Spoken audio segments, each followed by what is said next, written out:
Okay, so I'm going to show you the syncopation that we're going to be working on in the next few lessons.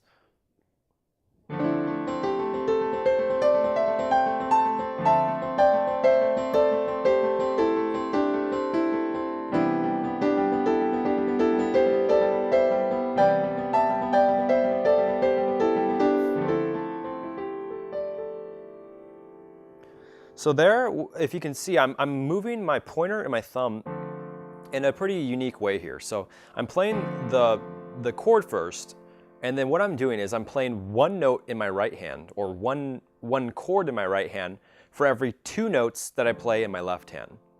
So what I mean there is, like, so say I start on E. So what I'm going to do is I'm going to play the full chord. So we're going to be working with the D minor 7th here, and then the E in the right hand. And I'll play that full D minor 7, and then I'm going to play two notes here in my left hand for every one note that I play in my right hand. So I'll play this, and I can play any note, any of the white keys. So I'll start on E. So I did those two notes down there.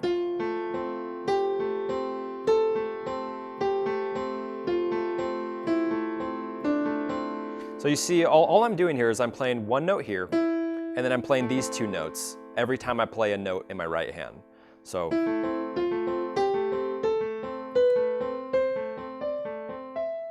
this seems pretty simple, but if you combine it together, you can do this little sequence, so it'll sound like.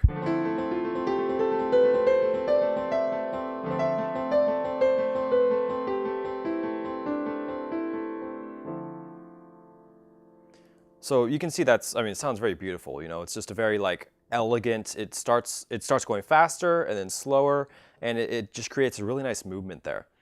So that's one note in your right hand for every two notes in your left hand. So I want you to try that on this D minor 7th. So you'll just play any note, any of the white keys, and then, so you'll play that note with the full D minor 7 chord.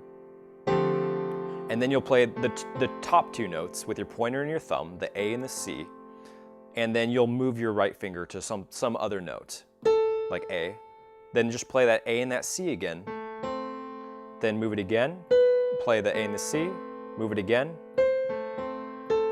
Just move this right finger to any note that you want. And you can speed it up a little bit or just go as slow as you need to at first.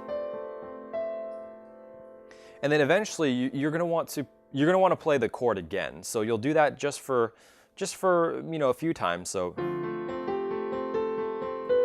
and then play the full chord again. And then when you play the full chord, you'll play all of the notes at the exact same time. So.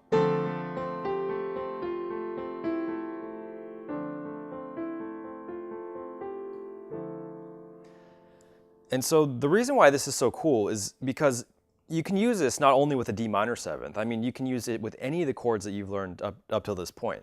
So like the F major, or, you know. And that's the cool thing about these little rhythmic techniques, is that you can always apply them to any of the other chords you've learned.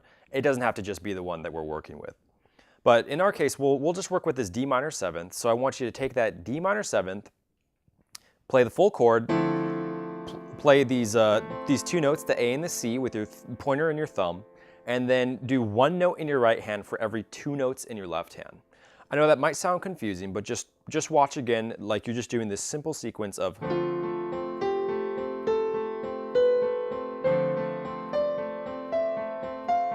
So just practice that.